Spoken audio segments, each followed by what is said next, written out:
Christian Estrosi et son plan à 250 millions d'euros pour sécuriser les gares, les trains, les lycées. 77 000 policiers dans la région qui vont pouvoir, par exemple, prendre les transports en commun gratuitement.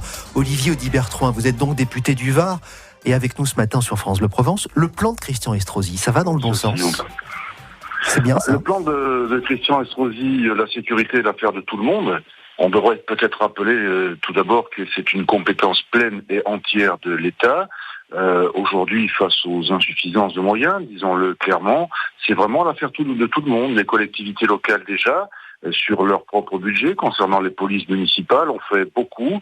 Et aujourd'hui, donc le Conseil régional met en place ce plan de sécurité intérieure régional pour venir en aide justement aux collectivités, mais pas que, puisque au-delà donc des moyens déployés pour la vidéoprotection de nombreuses communes, il y a également des moyens importants pour les nouvelles casernes de gendarmerie, pour la rénovation de casernes de pompiers, pour la sécurité dans les transports. Bref, oui, aujourd'hui, nous devons faire acte de résilience dans la population en matière de sécurité, et c'est bien l'affaire de tous, et le Conseil régional est à nos côtés, nous nous en réjouissons. Bon, Christian Estrosi donc apporte cette aide-là, et vous dites, vous venez d'écrire dans une tribune que la force Sentinelle, c'est 10 000 hommes, c'est 10 000 militaires qui sont démobilisés dans le plan Vigipirate, oui. C'est un piège qui se referme sur nos armées. Pouvez nous expliquer? Oui, il faut bien comprendre les choses. Nous avons, avec mon collègue Christophe Léonard, député des Ardennes, donc commis un lourd rapport au mois de juin sur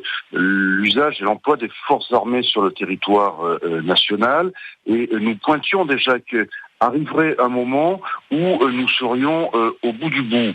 Rappelez que de tout temps, nos armées ont constitué un réservoir de force pour la gestion des crises sur le territoire national. Ça fait plusieurs siècles que l'armée intervient vraiment lorsque les moyens des forces de sécurité intérieure sont insuffisants sur le territoire. Sauf il faut bien comprendre aussi que les armées n'ont pas du tout les mêmes prérogatives sur le territoire national que les forces de sécurité intérieure.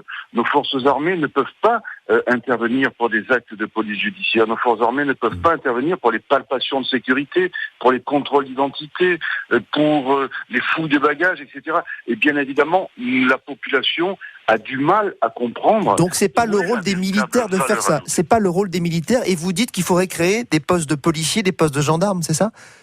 Nous le pensons très sincèrement. Quand il y a une crise absolue, l'armée doit intervenir. Mais aujourd'hui, on ne donne pas les moyens à nos armées de faire valoir vraiment sa valeur ajoutée, comme elle peut le faire, par exemple, lorsqu'elle est en opération extérieure. Et c'est là que nous disons que le piège se fait. Parce que d'un côté, il y a la parole officielle qui parle de la France est en guerre, le président de la République, le Premier ministre, bon nombre de nos responsables, la France est en guerre, et nos concitoyens ne voient pas les moyens donnés à nos armées pour véritablement lutter pour les raisons que je viens de vous dire, c'est tout simplement des raisons de droit. Et donc, dans ce cadre-là, nous avons peur que, et d'ailleurs, regardez bien ce qui s'est passé, cet avocat des familles des victimes au Bataclan, qui intente un recours en justice contre l'armée. Nous pensons qu'une incompréhension pourrait petit à petit s'installer dans la population française à l'endroit de son armée. Et bien évidemment, moi je suis admirable devant le travail extraordinaire qui est fait par nos armées, notamment en opération extérieure. Je tiens personnellement très fortement à ce lien armée-nation qui est indispensable dans toute démocratie.